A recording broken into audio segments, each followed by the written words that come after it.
He says God would not choose an innocent to replace another innocent, which is why Allah took Jesus to heaven, then took an innocent man in a house, put Jesus' face on that man, had the Muslim mob grab that man, murder that man who was innocent, because Allah does that. You want to explain that, Syed? Why Allah would choose an innocent man and have him murdered by a Muslim mob? Yeah. So, and also I will today explain exactly why Muslims, I have tried for months now to get Muslims to quote me the Sharia. Now I will mention the text, I'll give them the page, I'll give them these are the books, these are the authors. They won't, and I'll explain exactly why they won't do that. Because they're not allowed. The Sharia expressly forbids Muslims from revealing the Sharia to non-Muslims. They're not allowed to give it to us.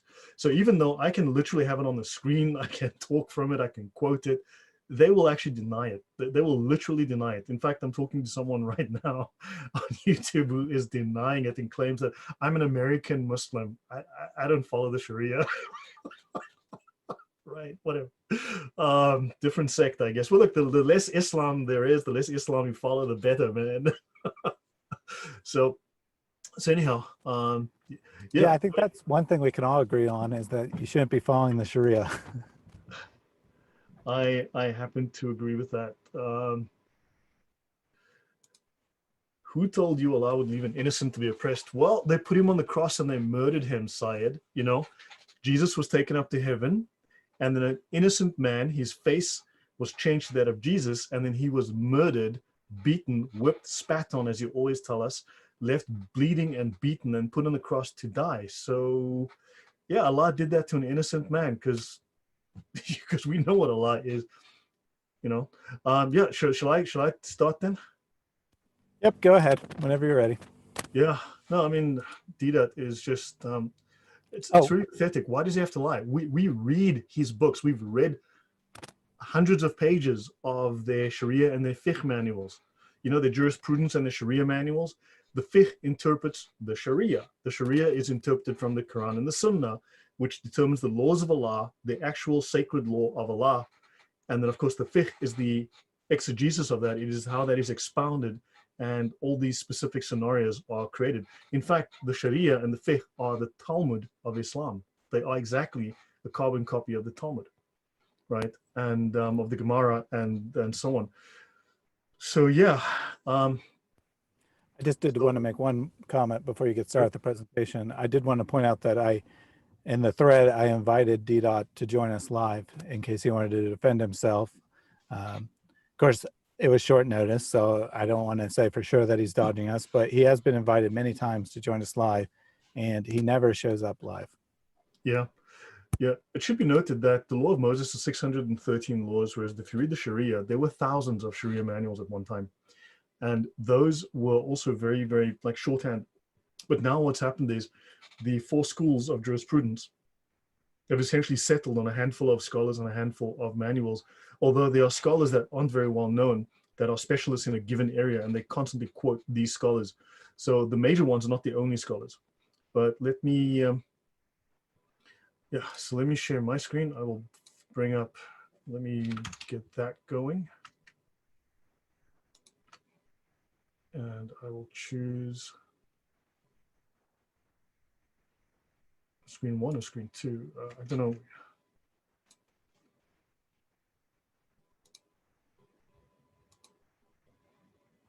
And here we go. Has that popped up? Okay, so I only have 8 slides, and then I'll shift to some PDFs. And everyone can see the screen now? Yes. Okay, great. So this is the slide I called Sharia, right? So there's a section within the Umdat al-Salik, which, as I've said before, is the world's most famous Sharia manual. And this is section R7.0, giving directions to someone who wants to do wrong, right? And it says here, it is not permissible to give directions. Let me just get the laser pointer. It is not permissible to give directions and the like to someone intending to perpetrate a sin, because it is helping another to commit disobedience. Right? The Quran says, do not assist one another in sin and aggression. So in this section, R8.0, holding one's tongue, it says here, giving directions to wrongdoers, right, includes showing the way to policemen when they are going to commit injustice and corruption, which is why after the murders in 2015, for instance, in the Bataclan in France, that's why for more than a month, Muslims hid the criminals in Belgium, knowing they were there, but for them to tell the police where these guys were hiding, that would be giving directions to wrongdoers. So yeah, and then look at number 2, what's important here. It is forbidden for a Muslim to teach questions of sacred law to those learning it in bad faith, i.e., who do not want the knowledge to apply it in their lives, but for some unworthy purpose. So for this reason, Muslims are not allowed to reveal any of the Sharia to the kafir. To your thoughts, Thaddeus? Yeah, you'd think that if this was, good material that everyone should believe in, that you'd be encouraged to reveal it. Yet somehow this is secret information that you'll damage Islam if you tell anyone about it.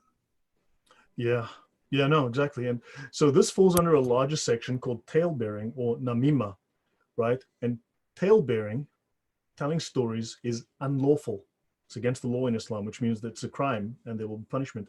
Tale-bearing is not limited to just telling stories, but consists of revealing anything whose disclosure is resented. Now, I've noticed that when I start quoting the Sharia, it upsets, it enrages Muslims. It makes them angry. They will start swearing. And if you read Islam Critiques channel, there's at least 3 who've started swearing at me. He banned one of them, I think, and there's another who started using some really foul language with me. Now, I know I annoy people. I got in my way a little bit, but I don't swear at people. So, and the reality of tale-bearing lies in divulging a secret, in revealing something confidential whose disclosure is resented. As we can see here, the Sharia is confidential. A Muslim is not allowed to reveal confidential secrets about Islam. So a person should not speak of anything he notices about people besides that which benefits a Muslim or prevents disobedience, which is against, and we discussed in the previous show that Muslims must go so far as to literally kill people with weapons if they are being disobedient. Talebearers are corrupt and their information is unacceptable. That's why people like Syed can only waffle on with complete garbage, because they can't actually quote their own sources to us. I mean, it's really sad. If this stuff was so good, they should be able to talk to us about it. They want Sharia to be imposed on the whole world. They want everybody on earth to follow the Sharia. If it's so amazing, why can't they just tell us about it? Why can't they just say, well, on this book, on this page, read this. This is amazing. Here it is. I'm quoting it. No, they can't. It's a secret. It's a dirty, dirty little secret, Syed. Your thoughts? Yeah, I mean, this is just crazy. We don't have anything remotely like this in Christianity. I can't imagine a Christian leader being like, guys, this is secret information. Don't tell any non-Christians about it. We don't want them to know this stuff. If they know this stuff, they'll get the quote unquote wrong impression about what we teach. Yeah, no, exactly. So, okay, I've got 8 slides to get through here. So today we're going to talk about jihad. I'm going to introduce more of jihad. And I guess this might end up being like another show next week or something. But let's see how far we get here. So jihad is a legal term. Yes, it has a colloquial meaning. Yes, you can find it in the dictionary. It also has a meaning you will not find in the dictionary. So if we look at this is from the Reliance of the Traveler again. If we look at jihad, let's look at the Sharia definition, as they call it. So this chapter within this book, The Reliance of the Traveler, is a summary, right? It is 1,200 pages long.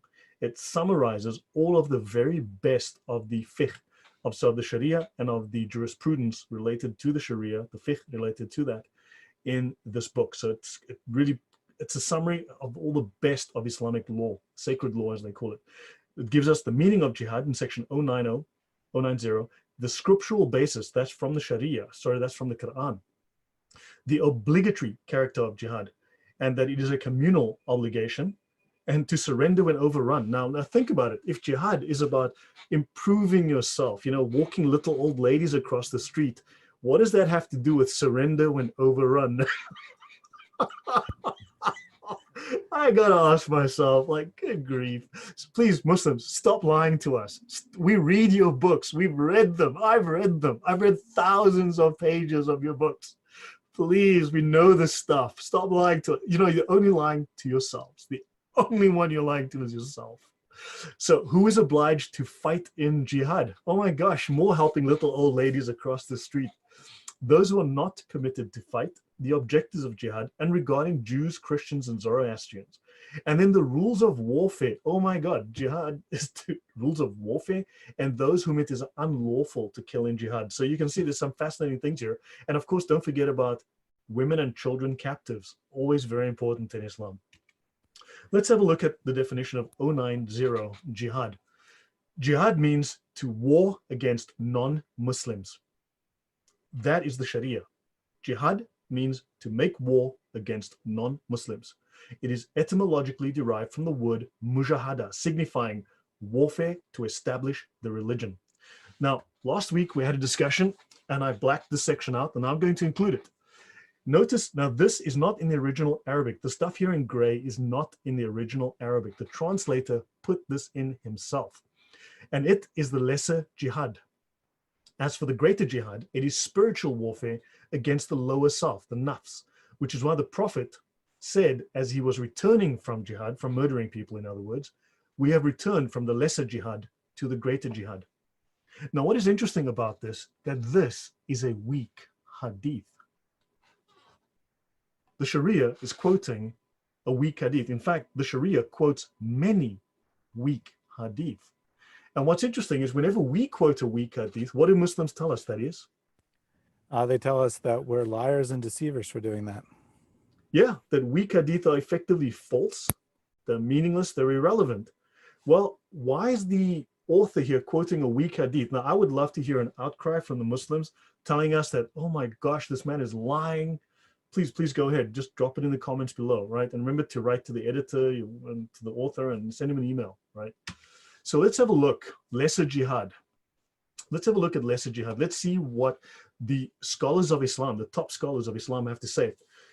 So in all 6 major hadith collections, that's Bukhari, Muslim, Dawud, Al-Sugra, Tirmidhi, and Ibn Majah, jihad almost always refers to the lesser or the outward physical struggle and not the greater, quote unquote, inward spiritual struggle. As an example, there are nearly 200 references to jihad in the most trusted collections of hadith.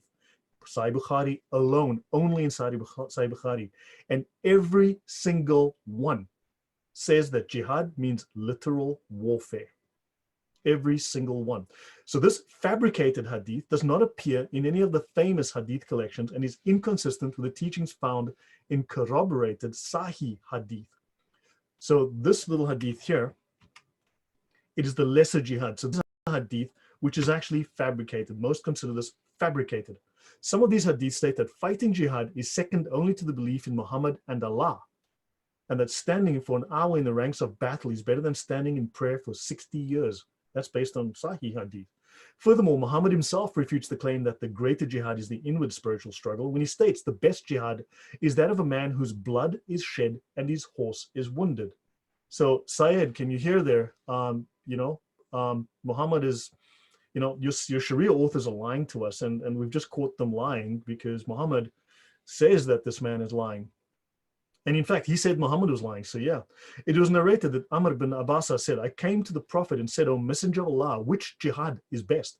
And he said, that of a man whose blood is shed and his horse is wounded. That's from walking little old ladies across the street. People die a lot from that.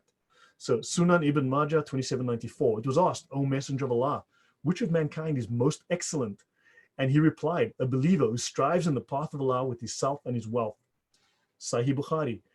Allah's apostle was asked, what is the best deed? He replied, to believe in Allah and his apostle. And the questioner then asked, what is the next in goodness? He replied, to participate in jihad, religious fighting in Allah's cause. Sahih Bukhari. Standing for an hour in the ranks of battle is better than standing in prayer for 60 years. That's Sahih. And that is the Sahih al-Jami al-Sagir, number 4305. So, you know, it's interesting that Syed doesn't want to engage with this, but he can't. He really can't. I mean, Islam is enforced stupidity and insanity.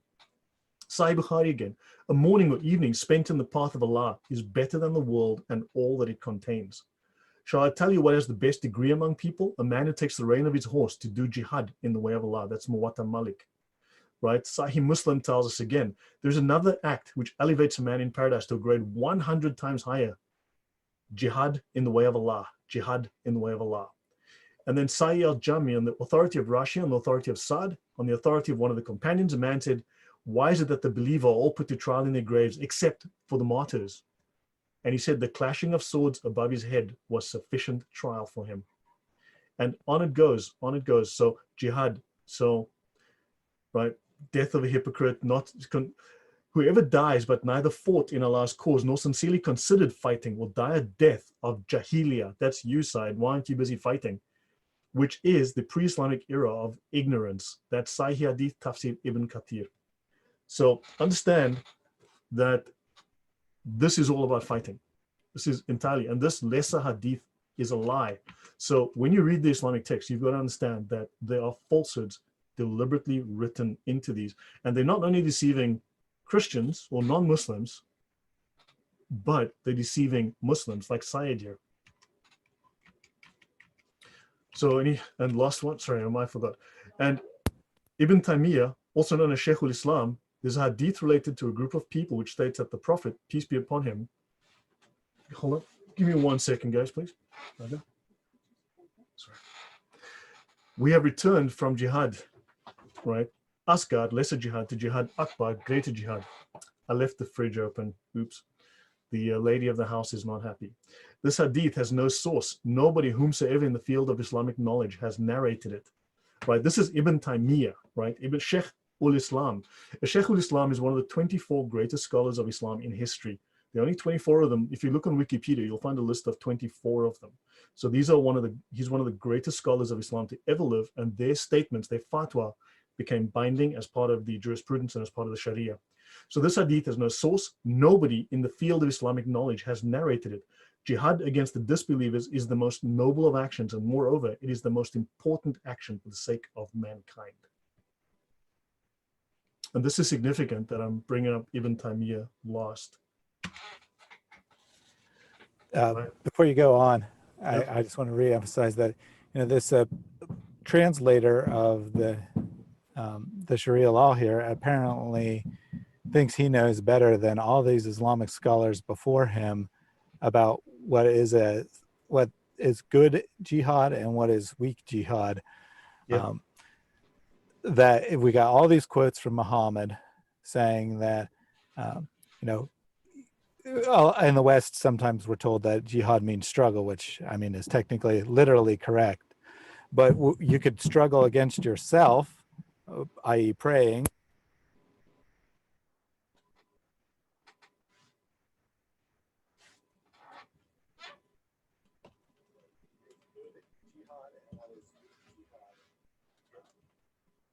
That if we got all these quotes from Muhammad saying that, well, in the West, sometimes we're told that jihad means struggle, which I mean, technically, literally correct. But you could struggle against praying. You there? I've just got, the audio disappeared there for a while.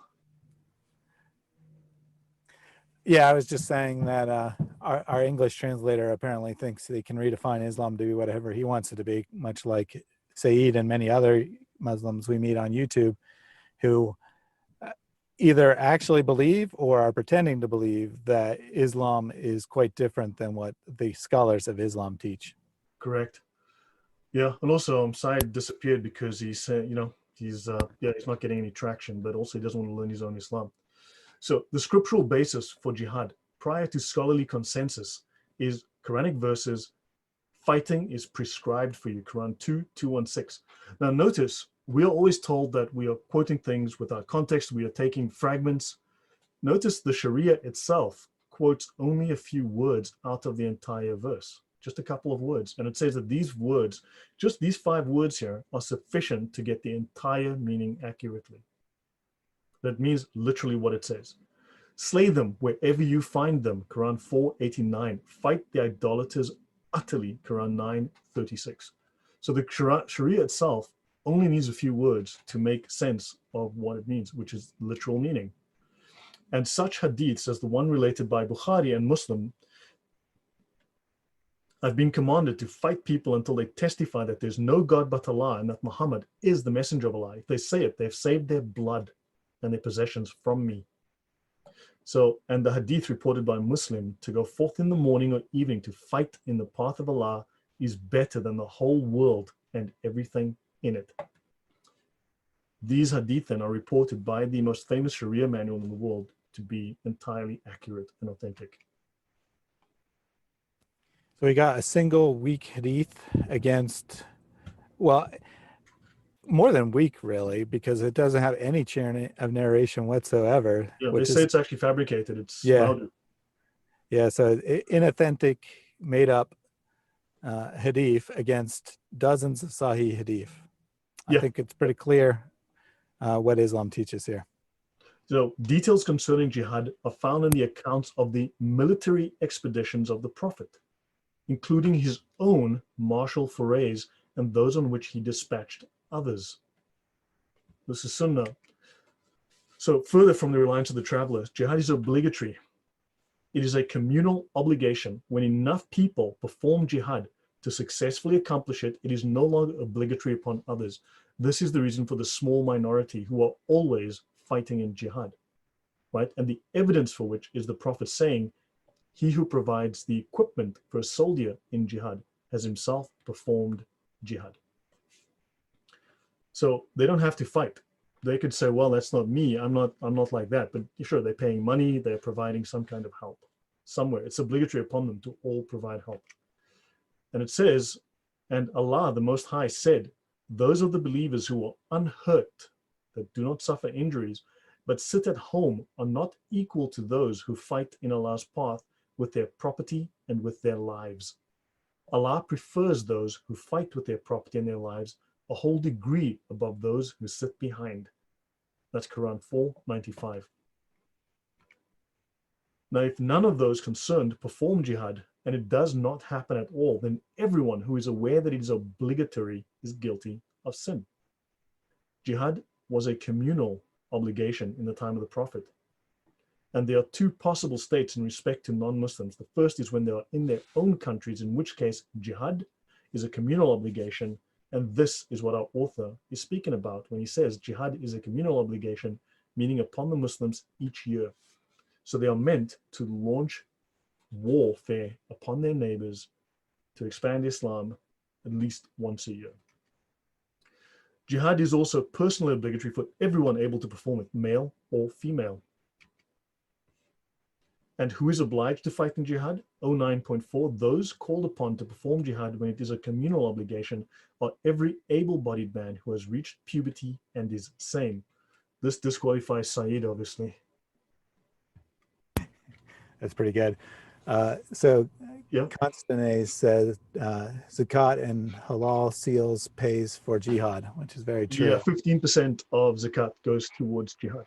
1/8. Well, 1/8. And notice it says in 09.6, it is offensive to conduct a military expedition against a hostile non-Muslim without the caliph's permission, which they'll tell you happily. Although if there's no caliph, no permission is required. So no caliph, no problem, kill him.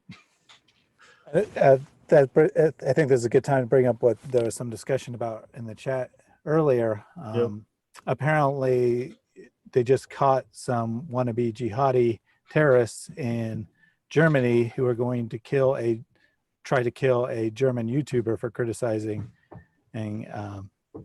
Islam. And of course, there's no caliph in Germany. So they were just doing exactly what they were commanded to do here, start the fight for Islam on their own, since there's no one to lead them.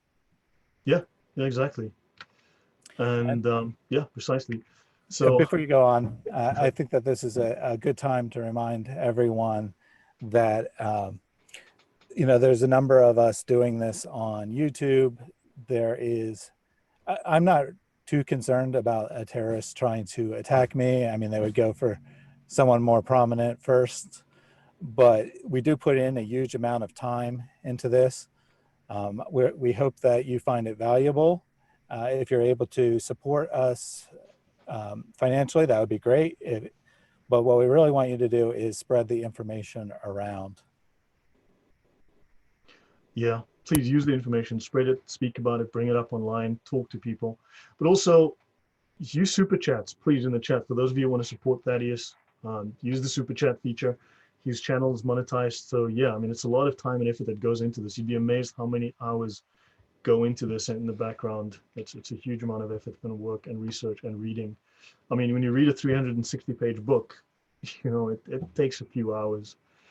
So yeah, let's continue. So I've only got 2 more slides on this, then I'll skip over to something else. So the objectives of jihad, 09.8. The Caliph makes war upon Jews, Christians, and Zoroastrians. Now, there are only 400,000 Zoroastrians left today in the world of what used to be tens of millions. Provided he has first invited them to enter Islam in faith and practice, and if they will not, then invited them to enter the social order of Islam by paying the jizya. Although, you'll notice we've already discussed before, if they don't do that, well, it doesn't matter, right? And of course, which is the significance of their paying it, right? Which is to get you to pay, well, to enter Islam, to be forced to enter Islam. And then notice it says the war continues until they become Muslim or else pay the jizya in accordance with the word of Allah, the Most High. It makes no bones. Fight them until they become Muslim or they pay. Yep, exactly what we looked at in the opening little exchange between myself and inspired by Sheikh Ahmed Didat, that there is a perpetual state of war until non-Muslims either convert or they feel themselves subjugated, in the exact words of the Quran, by paying the jizya. Yeah. So then fight those who do not believe in Allah until they pay the poll tax out of hand. So in accordance with the word of Allah, the Most High, this is the word of Allah, fight those who do not believe in Allah until they pay the poll tax out of hand and are humbled. Quran 9:29.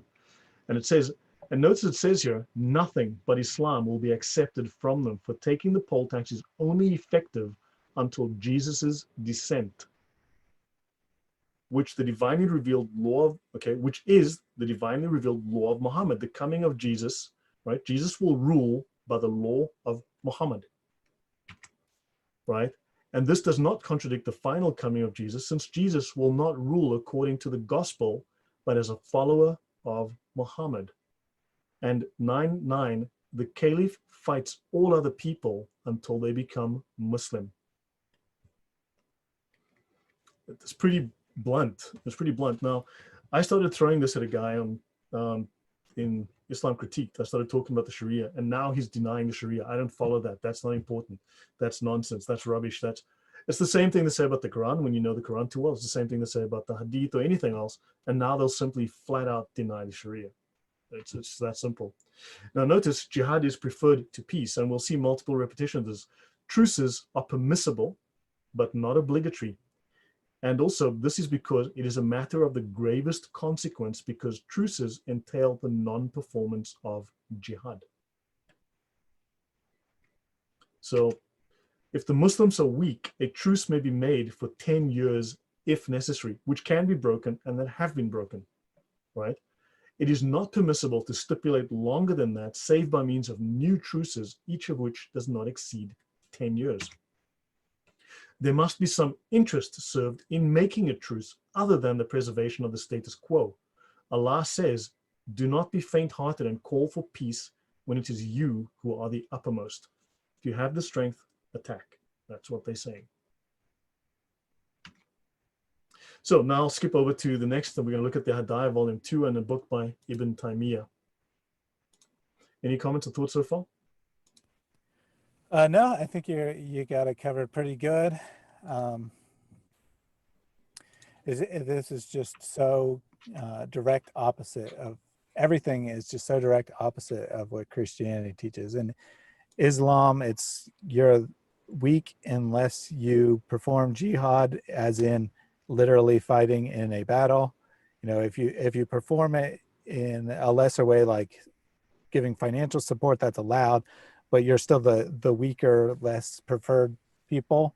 Whereas in Christianity, Jesus says whoever would be first will be last, and whoever is the least among you will be first, i.e., you know, the kind of things that society and Islam values is what Christianity views as being the worldly things, the things that are evil.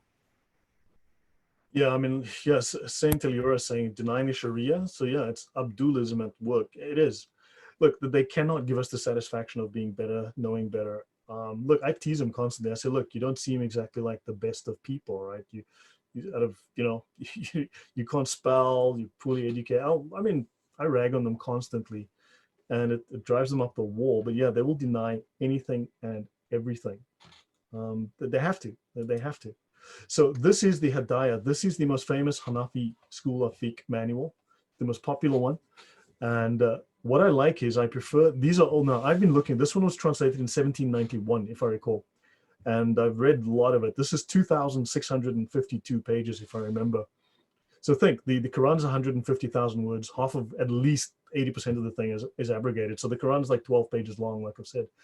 This is 4 volumes of over 2,650 pages of intimate detail discussing the Sharia and the fiqh that they have expounded upon the Sharia with. So this is book 9. This is volume 2, the Institutes, right? And they discuss here in chapter 2 of book 9 of the manner of waging war and of making peace and concerning the persons to whom it is lawful to grant protection, those are dhimmis, and of plunder and the division thereof, and of the conquests of infidels. Religion of peace, conquest of infidels. That's great.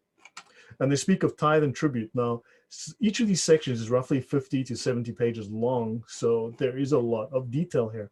Now, my plan is not to discuss every last page. I'm going to be skipping through somewhat. But notice, okay, when the call to war is answered by any single tribe or party of Muslims making war, the obligation is no longer binding upon the rest of the Muslims. If, however, no Muslims were to make war, the whole of the Muslims would incur the criminality of neglecting jihad. This is exactly what the other Sharia manual said. Worded slightly differently, but it is exactly the same information. It says the same. So clearly, these are coming from the same source. They say the very same thing in 2 different schools of fiqh. The first one was Shafi, although it quotes other schools, and this one is Hanafi. Now notice it says here, the destruction of the sword is incurred by infidels, although they not be the first aggressors. Right? And Muslims will lie to you and constantly tell you, no, we only fight defensive war only if we're attacked. Well, it says here, the destruction of the sword, and notice, this is Arabic, it means qital, right? They spell it a little differently here, but they always tell you, no, jihad is different to qital. Qital's different. You want to do it, you're talking about qital, and we're talking about personal spiritual struggle, which is jihad. The proper technical scientific term for that is crap, right? Because qital, meaning war in its operation, such as fighting, slaying, etc. Okay, meaning war in its operation, such as fighting, slaying, etc. So the destruction of the sword is incurred by infidels. We have, we have earned it, deserved it, although they be not the first aggressors, as appears from various passages in the sacred writings, which are generally received to this effect. And it says here, infidels, that's you, may be attacked without provocation. Comments, questions from anyone? Right. So on the manner of waging war, chapter 2. When the Muslims enter the enemy's country and they besiege the cities or strongholds of the infidels, it is necessary to invite them to embrace the faith, because Ibn Abbas relates of the Prophet, he never destroyed any without previously inviting them to embrace the faith. If they embrace the faith, it is unnecessary to war with them, because that which was the design of the war is then obtained without war. And what is the design of the war? To make you submit to Islam. or to become a dhimmi and pay them money. So if you do that, one of those two things, then what they wanted to do was obtained without them making war with you. The Prophet, moreover, has said, we are directed to make war upon men until such time as they shall confess that there is no God but Allah. But when they repeat this creed, their persons and properties are in protection. If they do not accept the call, they must be called upon to pay the jizya or the capitation tax. And by submitting to this tax, war is terminated. And this is upon the authority of the Quran. So infidels must first be called to embrace the faith, and if they refuse to pay refuse the faith, to pay the tribute. So I think this is a very consistent message. We've seen this over and over. And of course, infidels must be called to the faith, okay, previous to making war upon them. So this is clearly not defensive, this is offensive. So the Prophet instructed his commanders to call the infidels to the faith, because the people will perceive that they are attacked for the sake of religion. The people will perceive that they are attacked for the sake of religion and not for the sake of taking their property. I rather doubt that the people being attacked are going to be like, oh, they're just trying to be religious. They're not after our stuff at all. Yeah, but they need to know apparently that they're being attacked for the sake of religion. So they're doing it for the sake of Islam, for the religion. And, you know, it says you're all making slaves of their children. And this consideration, on this consideration, it is possible that they may be induced to agree to the call to Islam in order to save themselves from the trouble of war. So threats. Now remember, the last show we did on Tuesday, I discussed that you're supposed to make threats on an individual level to people who don't listen. Now this is at the level of warfare with armies. The same thing. Threaten them, then attack. So if a Muslim attacks infidels without, now notice they said you should be called to the faith first, right? But if a Muslim attacks the infidels without calling them to the faith, he is an offender, because this is forbidden. But, and here is the big but yet if he does attack them before inviting them, and he slays them, he kills them, and he takes their property, there is no fine, because that which protects them, namely Islam, does not exist in them. So there is no penalty, there is no punishment. And in the same manner as the slaying of the women or the infant children of infidels is forbidden, but if a person were to slay the women or infant children, he is not liable to a fine. So they always famously tell us, well, Islam, you know, they have these moral rules of war and you shouldn't be killing women and children. Well, it says here, well, if you do, well, okay, well, whatever. So yeah, it's a pity that Ahmed Deedat hasn't come to chat with us. And of course, Sai decided to leave because he would have been humiliated here. Well, don't worry. I'm sure Inspired will be in the comments later. He'll find some random word somewhere in the video to object to and ignore the rest of the content. Yeah, exactly. So notice the Prophet plundered and despoiled the tribe of whoever that is by surprise.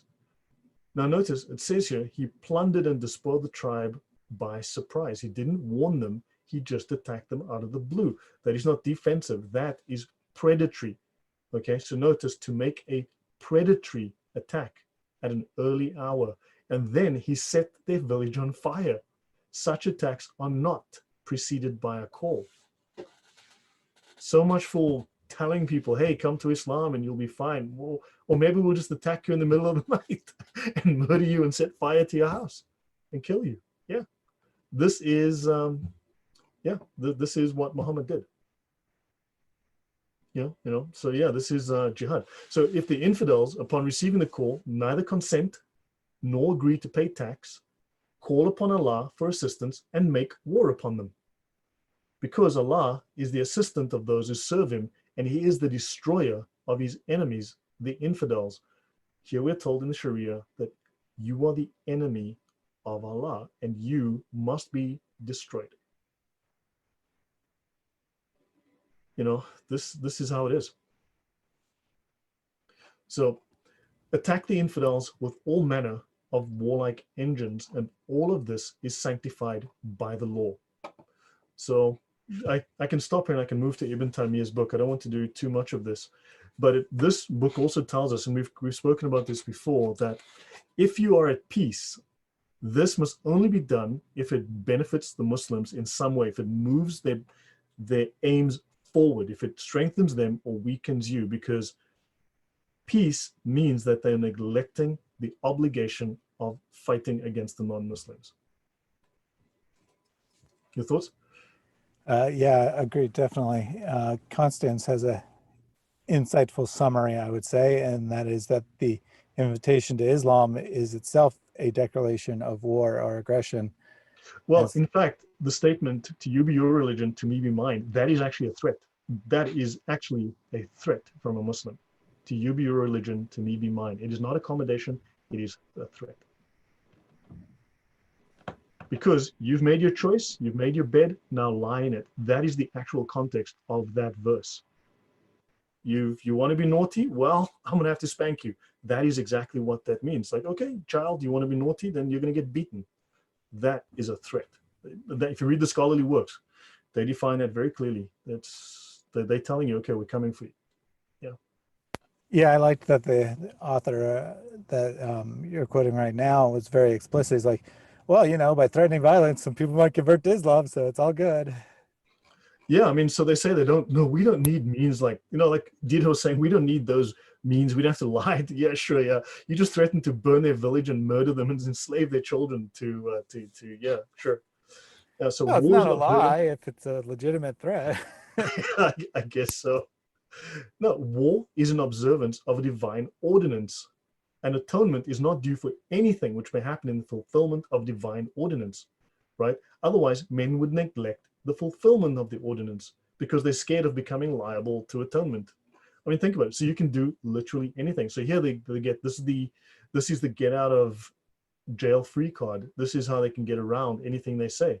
Well, I mean, Allah wants you to murder people, and if you don't, then it's a sin. So if you have to kill women and children, go for it. It's okay. There's no sin. And that is exactly what they tell. So I'll pause here. We've covered this before, and I can always do this again in the future. But let's go talk about Ibn Taymiyyah and this book. So what is the time now? The Religious and Moral Doctrine of Jihad. And I will try and get through this. I'll do just segments of this.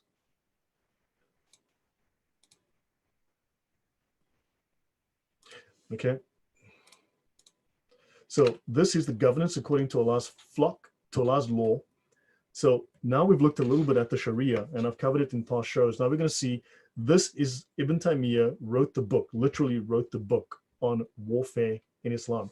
The book is called The Religious and Moral Doctrine of Jihad by Sheikh al-Islam Ibn Taymiyyah. Like I said, one of the 24 most revered scholars within Islam. Short bio of this guy. He completed his studies when he was a teenager. At the age of 19, he became a teacher of Islamic doctrine. He was well versed in Quranic studies, in Hadith. He was actually he was actually a guy who memorized 100,000 Hadith. They have a name for that, a Hafiz, not Hafiz. Anyway, something like a Hafiz, someone who remembers the Quran, but he remembered 100,000 Hadith. So he's considered one of the finest Hadith scholars in the world, and in history, in fact. Fiqh, theology, Arabic grammar, and scholastic theology. He started giving fatwa on religious legal matters at the age of 19, so he knew what he was talking about. So he held the protection of Islam should be the primary objective of all Muslims and the condition to complete their faith. Now, when they say protection of Islam, they don't necessarily mean, they mean going out there to make war on people. So let's have a look. He calls that these murtaduns are worse than the original kafir. Fighting them is obligatory if they do not return to Islam. That's what you do to apostates. And their prisoners are not to be released. Their food is not to be eaten. The Muslim man cannot marry their women, and they are all to be fought and to be killed.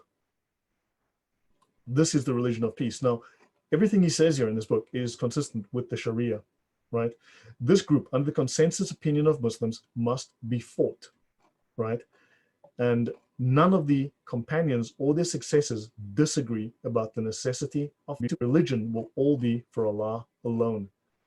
Now, this is what they do with people who accepted Islam and then leave Islam, with apostate, right? This is the actual about.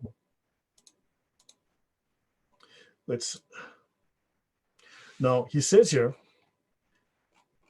there will always remain a group of people from my nation fighting upon the truth, subjugating their enemies, and that is you. That is why there will always be a small minority, as they call it, the small minority, that he's constantly out there fighting, performing jihad, because this is said by the Prophet Muhammad. All right, and there are different hadith and ayat showing the importance of jihad and inevitable victory of the Muslims. Right, so there is the victorious group, the Mujahideen warriors. So therefore, those who fight in jihad are superior, are held to be the superior Muslims. And he proved that there is nothing higher in status than jihad, and no rank can rise above the level of Mujahideen and the martyrs in the path of Allah. So much for that weak hadith. So we have Ibn Taymiyyah stating that yeah, jihad is the highest devotion in Islam, right? Any comments or thoughts so far? So, well, you know, I mean, he's only one of the 24 best Islamic scholars in history. I mean, yeah, surely he can't compete with YouTube commenters about his they knowledge. can't. But also he's specialized. So remember, all of these scholars specialized in different fields. His specialty is jihad. This is his specialty. He was the guy that specialized here.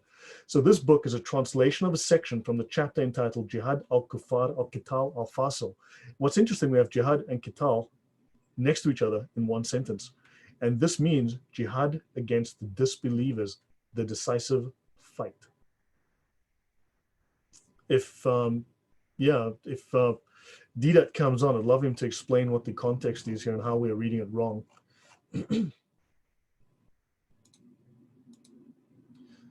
So the penalties that the Sharia has introduced for those who disobey Allah and his messenger are of two kinds. The punishment of those who are under the sway of the Imam, that is both individuals and collectives, as has been mentioned before in the chapter on criminal law.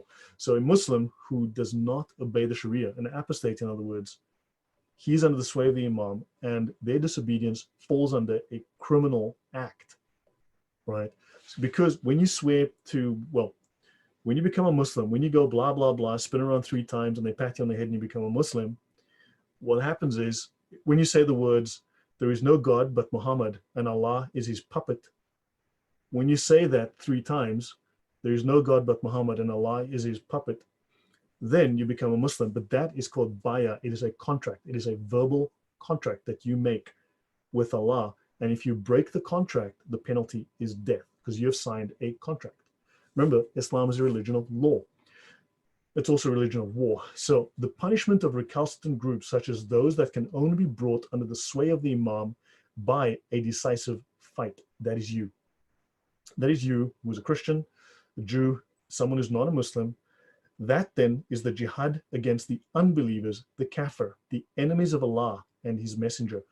You are by default deemed to be enemies of Allah and his messenger.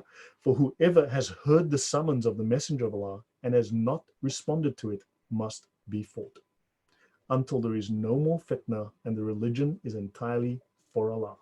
That's from the Quran. Thoughts, comments? We do have a question from Constance. He's asking if there is no caliph in place, who is on a practical level initiating the fight? Obviously, Okay, so, we've looked at the responsibility of each individual, but who is instigating it, so to speak? okay, so I didn't go. So the previous book I was reading, the Hedaya, I only did a few pages. That book has about, I don't know, 100, I don't know, it's got at least 70 pages, if not like 150 pages on jihad warfare against non-Muslims, right? If we'd read further, if we go into that, it simply says that non-Muslims, like Christians, should be frightened. We have to be terrified of the Muslims. We should, in fact, be terrified of individual Muslims. We should cower in fear, and we should be terrified of their punishment. So we should then, so that responsibility falls upon the individual Muslim. He should take it upon himself if there is no caliph. Now they'll say, well, look, I mean, it's only if it's defensive. Well, it is defensive because we have sinned against Allah and they're defending Allah's religion. It's that simple. Does that answer the question?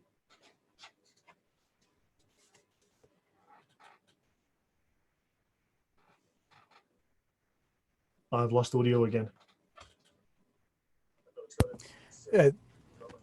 Sorry about that. Yeah. So yeah, I think that's a good answer. If he has a follow-up question, he's welcome to ask it. We have a comment here that ISIS practices Ibn Taymiyyah, but Ibn Taymiyyah practices Muhammad and Islam, and it's very true. Yeah, no, exactly. So when Allah sent his prophet and ordered him to summon the people to his religion, he did not permit him to kill or fight anyone for that reason before immigrating to Medina. Thereafter, he gave him and the Muslims permission with the words, permission is given to those who are fought because they were wronged. Okay, so I mean, they weren't wrong, whatever, but they need to forbid evil. They need to enjoin the good. Remember I said in the last episode on Tuesday about what's the word I had? Something forbid evil, but promote the good and forbid the evil. Well, this is what they're talking about. So he imposed fighting to them with the following words. So Allah imposed fighting on the Muslims with the following words. Fighting is prescribed for you, though it be hateful to you. Yet it may happen that you will hate a thing that is better for you. And it may happen that you love a thing that is worse for you. Allah knows and you know not. So if we look at what the word prescribed means, right? So fasting is prescribed for you. If you look at, for instance, legally speaking, fasting is prescribed for you as it is prescribed for those before you. So we know that fasting is obligatory. So prescribed in the context of Islam and in the legal context means it is obligatory. So fighting is obligatory. It's exactly the same meaning as for the fast. Let's have a look. The scriptural basis for jihad prior to scholarly consensus is fighting is prescribed for you, Quran 2:216, and I've read those out earlier. So this confirms the Sharia. He's in alignment, exact alignment with the Sharia. And they're speaking here of Surah 39, so Surah Al-Hajj, I don't know what book that is. Oh, 39:41, and Surah Al-Baqarah 2:16. The cow, I think that means, but now he has emphasized this command and glorified jihad in many of the Medinan chapters. He has criticized those who fail to participate in it. We just learned earlier that those who sit behind at home are not equal to those who die and are killed, are hurt and are killed in jihad. He has called them hypocrites and sick in their hearts. So a Muslim who does not hate you and want to kill you is sick in his heart. I would say it's the opposite. That they are sick because they want to kill us, but you know, everything is upside down in Islam. Yeah. So if your fathers and your sons and your brothers and your wives and your clan and your wealth that you have gained and the commerce that you fear may decline and the dwellings that you love are dearer to you than Allah and his messenger and jihad, then wait till Allah brings his punishment, because Allah guides not the rebellious. So Ibn Taymiyyah is telling us that jihad must be dearer to you than everything in your life. And if you don't do jihad, Allah will bring punishment because he doesn't guide the rebellious. You are rebellious if you are not out there fighting the unbelievers. Only those are the believers who have believed in Allah and have made jihad with their possessions and their selves in the way of Allah. They are the truthful. So you are only a believer, and this is according to the Quran, right? Surah Tawbah, verse 24, and Surah Al-Hujarat, verse 15. So this is the meaning. He's not telling us exactly the meaning. He's doing an exegesis of the Quran, and he's telling us you're only a believer, you're only a Muslim if you make jihad with your wealth and with your life.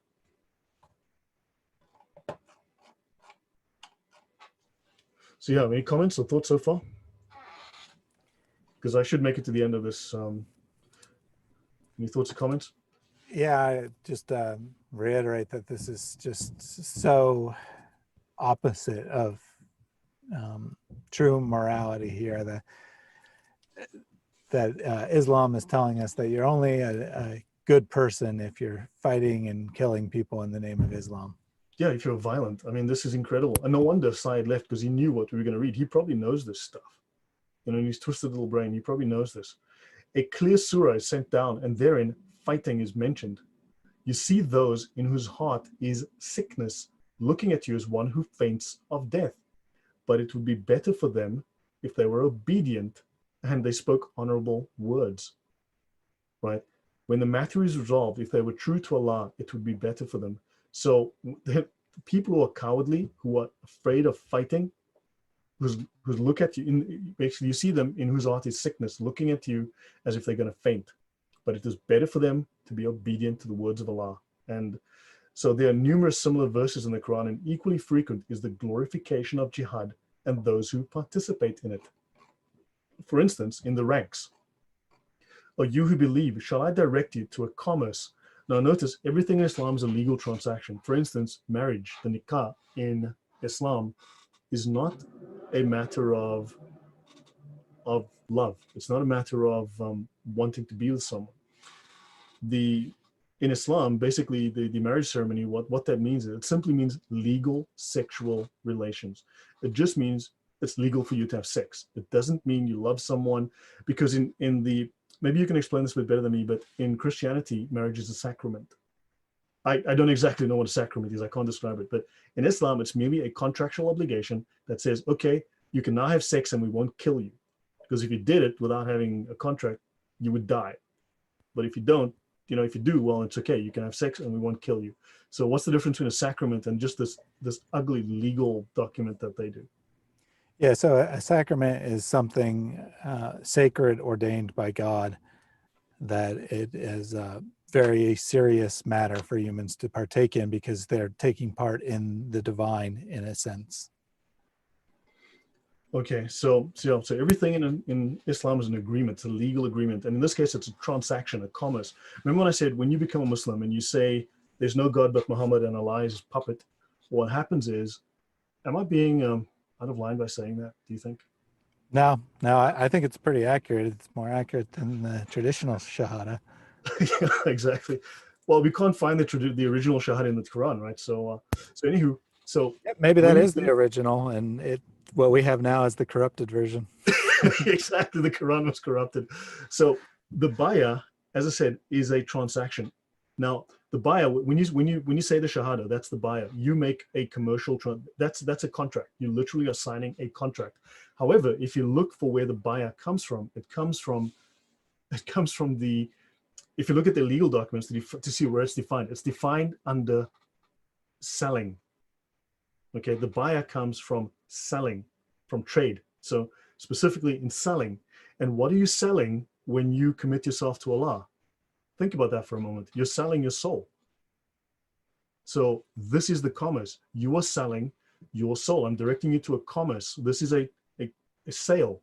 You're making a sale. That's what you do when you say the Shahada. You're making a sale. You are selling your soul to the devil, basically. And this commerce, this trade that shall deliver you from a painful torment, because in Islam, there's the torment of the grave. Dying is hell. Literally, for them, dying is hell. It is an incredible punishment. And it's something they fear incredibly, right? Because when Muslims die, they're supposed to fight each other and beat each other and hurt each other as punishment for their sins before they manage to find maybe salvation. But if you want to save yourself from the torment of the grave, believe in Allah and his messenger, and then make jihad in the way of Allah with your wealth and your lives. And then he will forgive your sins. And that is the supreme success. That's the context of what this verse means. Yeah, so you win forgiveness, quote unquote forgiveness, by selling your soul to Allah and by waging war on his behalf. Yes, precisely that. The bay'ah, I should read up on the bay'ah, bayah. It might be an apostrophe after the Y. Check that out, and you'll see it falls under contracts of sale. So help from Allah and the victory is near, right? So do you reckon the giving of water to pilgrims and taking care of the holy mosques as the same as one who makes jihad in the way of Allah? They are not equal in Allah's sight. Now remember, they always tell you, if you look at, I think it's the Gospel of Matthew, where Jesus says Christianity is to look after the orphans and the wives and so on, I think, and the widows. Now remember, Muslims always say that, well, look, Muhammad said that we need to look after the orphans and the widows, because that's just plagiarized from the Gospels. But notice it says here, it says, do you think the giving of water to pilgrims and taking care of the holy mosque is the same? Basically, they're saying, no, that's not important. Jihad in the way of Allah is important. Those who immigrated, what's happening in Europe? I live in Europe, so what's happening in Europe with all these Islamic migrants? Well, yeah, they're immigrating, that's jihad. And they've made jihad in the way of Allah with their wealth. Well, they spent thousands of dollars to cross the Mediterranean, That's what they're doing. And their lives, and they are mightier in rank with Allah. They are the triumphant. For them await gardens, wherein is lasting bliss. That's prostitute Islamic heaven. Surely with Allah is a great reward. Prostitute heaven. Yeah. So, you who believe, right? Allah will surely, blah, blah. Okay, so you are stern towards the unbelievers, fighting in the path of Allah, not fearing the blame of any blamer. You know, don't care what other people think, just go and kill the non-Muslims. And also, right, those who fight in the way of Allah are neither smitten by thirst, nor fatigue, nor emptiness, right? And Allah leaves not to waste the wage of the good doers. So the people who fight in jihad to murder non-Muslims are good doers, and Allah will recompense them the best of what they were doing. Thus he has mentioned the reward resulting from their deeds that they must practice. And the command to participate in jihad and the mention of its merits occur innumerable times in the Quran and the Sunnah. It is the best voluntary religious, notice it says that deciding to kill people in jihad is a voluntary religious act that the man can perform. And all scholars agree that jihad is better than the Hajj. So the head of the affair is Islam. Its central pillar is the prayer, and the summit is jihad. So all these, so they speak of in paradise there are 100 graves with intervals as wide, blah. All of these are lives prepared for those who take part in jihad. He whose feet have become dust in the way of Allah, Allah will save from the hellfire. So we have redemption through Christ in Christianity. In Islam, there is no redemption. Muhammad did not bring redemption. He says, I'm nothing but a warner. I don't even know. He says, he's not even sure if he will be saved from the hellfire. He doesn't know.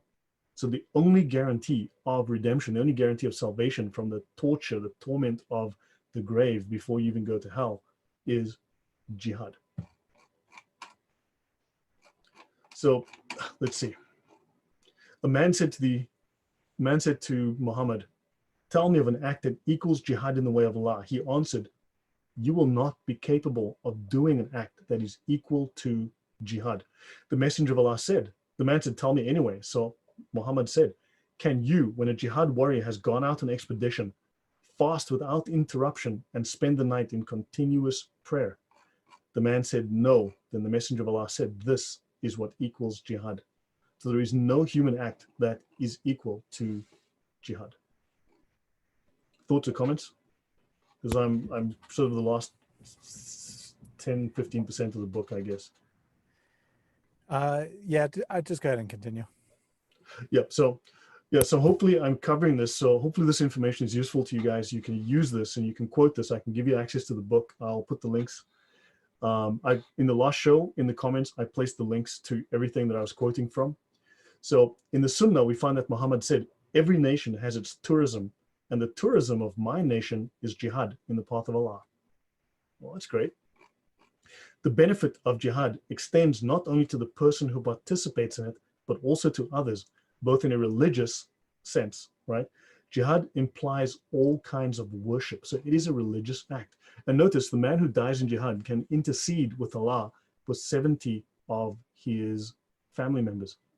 So in other words, Muslims live in terror. They live in terror of dying because they think they're going to be tortured and suffer in the grave.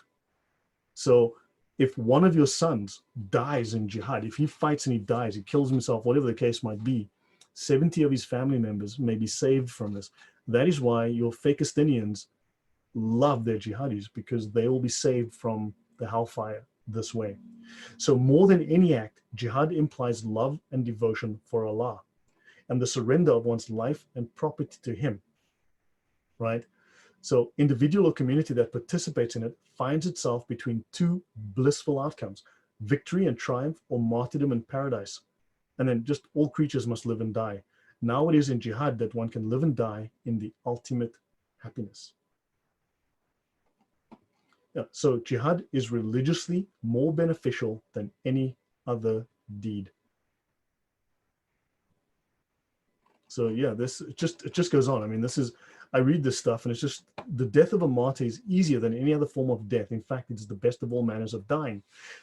Since lawful warfare is essentially jihad, and since its aim is that the religion is entirely for Allah and the word of Allah is uppermost, therefore, according to all Muslims, those who stand in the way of this aim must be fought.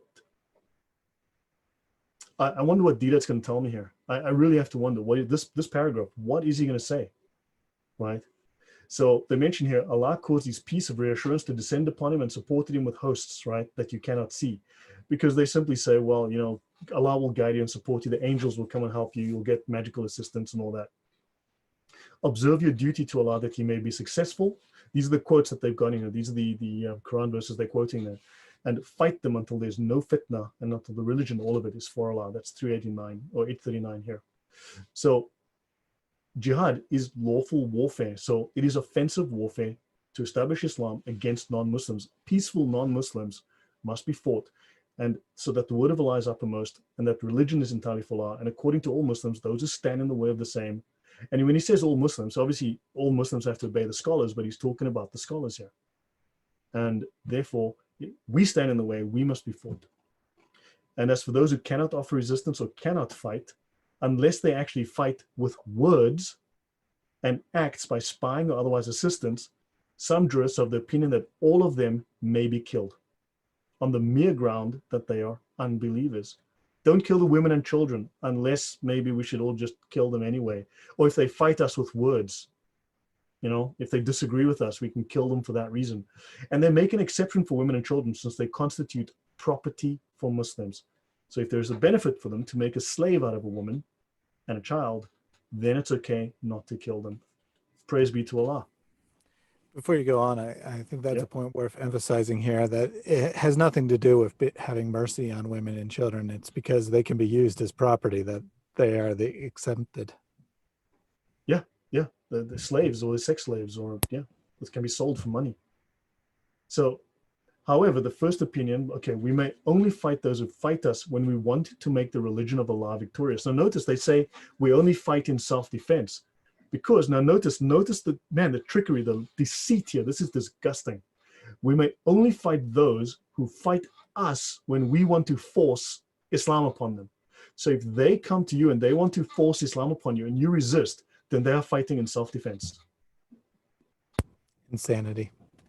Yeah, and this is how they lie. So they are lied to by their imams, but they also lie to themselves and they lie to us.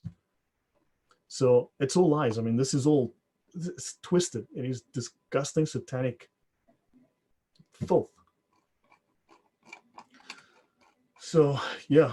So fitna is more grievous than slaying. Now fitna is simply trying to lure someone away from Islam by saying, for instance, if you're a missionary and you say, you know, you're an evangelist, say, look, leave Islam, come to Christianity. That is fitna. And fitna is more grievous. It's temptation. Fitna translates as temptation. And it is more grievous than slaying. Although there is evil and abomination in killing, there is greater evil in the persecution of the unbelievers. They don't mean in persecuting unbelievers, in us wanting to do outreach to them, evangelization, and bring them to Christianity. That is persecution from us. And that is worse than them killing us for that reason. So the Sharia legally enjoins fighting the unbelievers. And if a male is taken captive as a result of a shipwreck, because he lost his way, or as a result of a trick or a ruse, in other words, deception, then the imam may do whatever he deems appropriate, killing him, enslaving him, releasing him, or setting him free for a ransom, consisting of property or people. This is the view of most jurists, and it is supported by the Quran and the Sunnah. So as for the people of the book, they are to be fought until they become Muslims or they pay the jizya out of hand and have been humbled. I mean, it's kind of going on like this. It's just, this is the preeminent jihad scholar in Islam. This is, as far as I know, the preeminent jihad scholar in Islam. Where does he deviate from the Sharia? You know. Yep. I mean, we're quoting the best of the best here. So if you're going to try to dispute our points, at least bring some sort of source. I mean, all we ever get in reply is people stating their own personal opinion, which we don't even know if they really believe that. They might just be saying that because they think it's what Yeah, well, I mean, helped we've their already cause. proven that they can't, they cannot, they may not, they're not allowed to quote their own sources. Yeah, I mean, that's probably why they never do. I mean, if someone demanded I bring a source to prove my beliefs, I would be happy to do that. I would be thrilled to bring a source. No, I mean, this just goes on. It's the most disgusting, vile, evil belief system on the face of the planet. You know, all Muslims agree that jihad must be waged against them in order that the religion will be for Allah in totality. So if a rebellious group belonging to Islam refuses to comply, in other words, this is now what they do with non-Muslims, with Muslims as well. And the Messenger of Allah said, I've been ordered to fight people until they profess there is no Allah, that there is no Allah. Yeah, I agree with that. That's a typo. And that Muhammad is Allah's messenger. They say that, and there's a rule. Okay. Now notice if they say the Shahada, their lives and properties will be inviolable. In other words, there's no way inviolate, right? Inviolate, unless there's a rule of law that Allah's taking their lives. So if you say the Shahada, you are totally safe unless there's a reason for us to kill you. I mean, praise be to Allah, right? What the, seriously, man, what the, and Religion of peace. you know, yeah, I once gave peace. It was at a hospital, and I had to do some testing, and I had to do it in a small jar, you know. So so I realized immediately that Allah had opened his heart for fighting, and I knew that was right. That's Umar, the companion of Muhammad. What's interesting is that Jesus had 12 apostles, and guess how many apostles Muhammad had? I'm gonna go with 12. By sheer coincidence. So there are those Muslims who will abandon the religion, and whenever you find them, you must kill them, since those who kill them will be rewarded on the day of resurrection. Isn't that sweet? Right? So yeah, it just goes on. We're nearly done with this. I'm nearly done, another couple of minutes. So in another version of this tradition, they will fight the people of faith and I shall kill them. I mean, it just goes on. I don't see where the peace is. In another tradition, my community will fall apart into two parties, and the party that is closest to the truth will be in charge of killing the other one. We're closer to the truth. We're going to kill you. No, we're closer to the truth. We're going to murder you guys. No, it's us. No, we're going to kill. No, yeah, religion of peace. Like I said, it's the medical piece that I once had to do at a hospital into a small jar. I was wearing a little thingy that, anyway, so it has been established on the authority of the Quran, the Sunnah, and the consensus, the ijma of the community, the Ummah of Islam, that those who depart from the law of Islam, and that includes you as a non-Muslim, must be fought, even if they pronounce the two professions of faith, right? So yeah, I mean, they are talking about those who leave the religion, but I think they've made it clear. It is allowed to fight people for not observing unambiguous and generally recognized obligations and prohibitions. That's why these Sunnis fight the Shias, and that's why they all fight the apostates, and they all fight the hypocrites, and they all fight each other, because Islam is done like this. No, it's done like this. You're wrong. We have to kill you now. It is obligatory to take the initiative in fighting those people, to take the initiative in fighting them, as soon as the Prophet summons with the reasons for which they are fought has reached them. So when they say, to you be your religion, come to Islam, Islam is the truth, and you say, no, I don't think it's crap. And they go, well, to you be your religion, to me be my religion. That is a threat, because they've now terminated discussion. They've terminated discussion with you, and now they must take the initiative in fighting you, right? So in other words, the reasons for which they're fought has reached them. The reasons have reached us. We have been reached as far as they're concerned. So the most serious type of obligatory jihad is the one against the unbelievers. Read that again. The most serious type of obligatory jihad is the one against the unbelievers and against those who refuse to abide by the Sharia. So you are the unbeliever, and it's the most serious type of obligatory. It is obligatory for them to fight us. This jihad is obligatory if it is carried out on our initiative, not self-defense, not defensive, our initiative. If we take the initiative, it is a collective duty, which means that if it is fulfilled by a sufficient number of Muslims, the obligation lapses for all others, and the merit goes to those who have fulfilled it. Now we have a third confirmation from another source of the Sharia for the very same claim. and we're very near the end. 1 or 2 pages left. Let me see. Yeah, 2 pages. Those believers who sit at home unless they have an injury are not equals of the mujahideen in the path of Allah with their wealth and their lives. Allah has preferred in rank the mujahideen with their wealth and their lives over the ones who sit at home. Right? Thank heaven Said sits at home. I appreciate it. Allah has preferred the mujahideen over the ones who sit at home. Right? So the mujahideen, that just confirms everything we've read so far. And the Prophet has ordered Muslims to help fellow Muslims. The assistance, which is obligatory both for the regular professional army and for others, must be given according to everybody's possibilities, either in person by fighting on foot or on horseback, or through financial contributions, be they small or large. So that's where your zakat money is going, to warfare.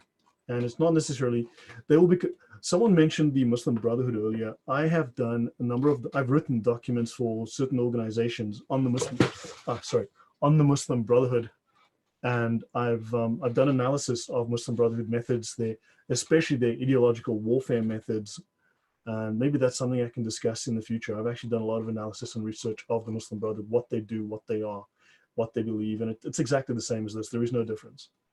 So the later form of jihad consists in defense of the religion, blah, blah, blah, okay?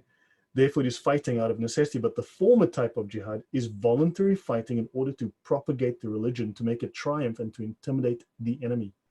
This form of punishment, jihad, must be administered to rebellious people. Guess who the rebellious people are? Everyone who's not a Muslim. Everyone is not a Muslim, and that's it. This is the end of this. I didn't read the whole of the Sharia. That Sharia manual that I missed. I only did a small portion of it. I probably missed 80% of it. It is incredibly detailed. It says some crazy things, but this is a scholarly work that I thought people should know about, and that's the end of that one. And we got a lot of comments in the chat, basically people saying this is satanic, this is evil, this is disgusting, this is sick. Agree completely. Yeah. That, I mean, Islam is, now, just to be clear, when I say Islam, I don't necessarily mean individual Muslims, but Islam, the religion and what it teaches is pure evil. It is.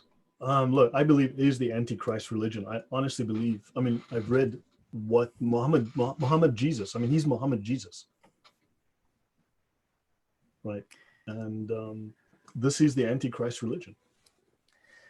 And I think it's important to point out that there's a lot of practical implications of, the sources saying that jihad's the best thing you can do, and this is the only way you can guarantee heaven and whatnot. So no doubt in Muslim society, there's a lot of rebellious teenagers, just like in every society, or, people who experiment with things that they know are considered immoral. And then what do you do to make up for that? I mean, you can easily put yourself in a situation where you have this huge stack of quote unquote debt to Allah, and you're basically forced into a jihad situation because that's the only thing that can make up for your past sins. Yeah. Likewise, this is one of the reasons why Islam is so popular in the prison system, because, you go to people who have a violent past and you're like, hey, you can get forgiveness for your violent past by being violent some more. True. Yeah, of course, that sounds appealing to a certain segment of people who are inclined to do violence. Yeah, I mean, it's just horrific. I mean, my cable is stuck somewhere. I mean, it's horrific.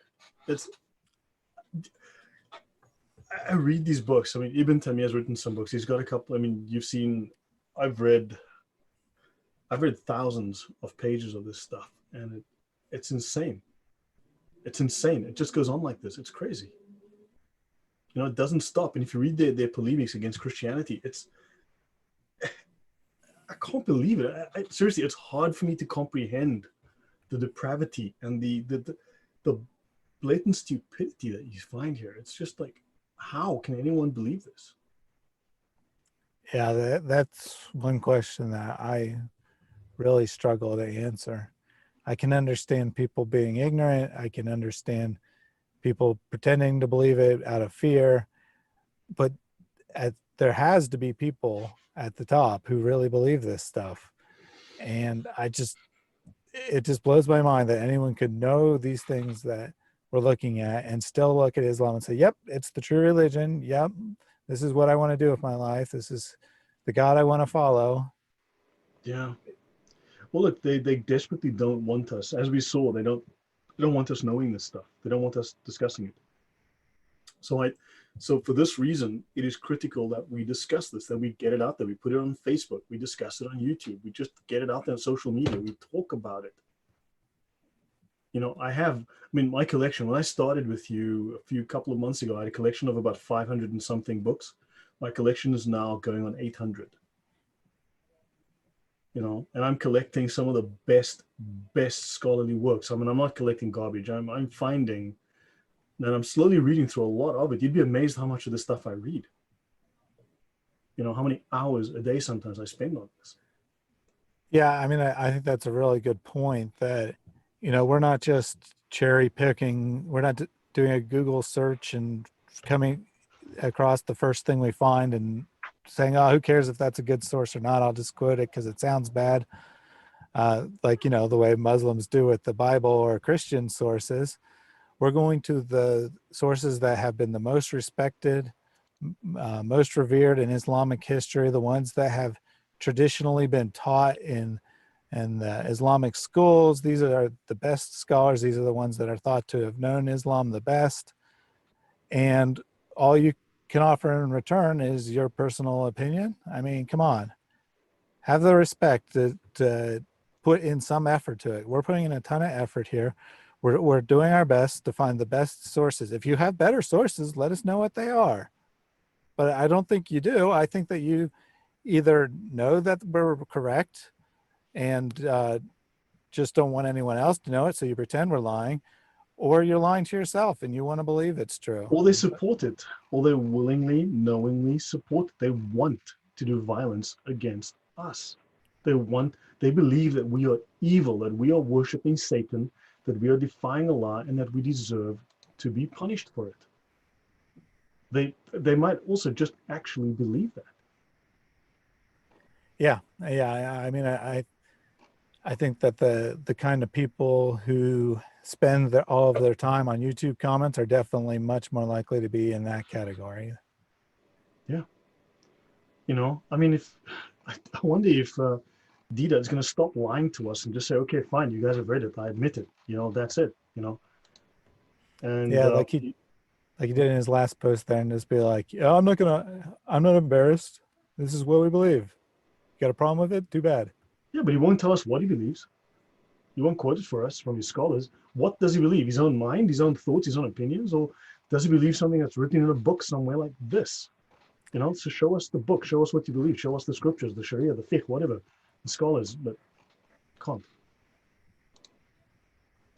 So yeah, but this is jihad. So I would challenge any Muslim, including the brain-dead Syed, who disappeared because he knew he was going to get humiliated, and people like Didat, and of course Amin has been sending me messages on Facebook of all things. He wants to talk to me. Like seriously. Yeah, after he cursed you out on YouTube, and I want them to actually show me an authoritative source. And I don't mean one verse or one sentence or one little hadith somewhere, some random abrogated hadith. No, bring me a scholarly work that is respected that we all can go look at. You know, like I have. Bring me a Sharia manual. Bring me your best works of fiqh. Bring me your best scholarship. Not some obscure guy that died 500 years ago that no one's ever heard of. They will try that. They do that. yeah, I mean, so some of them are more sophisticated than others. The Muhammad Amins of the world are definitely more sophisticated in that they know how to find obscure sources to quote to us.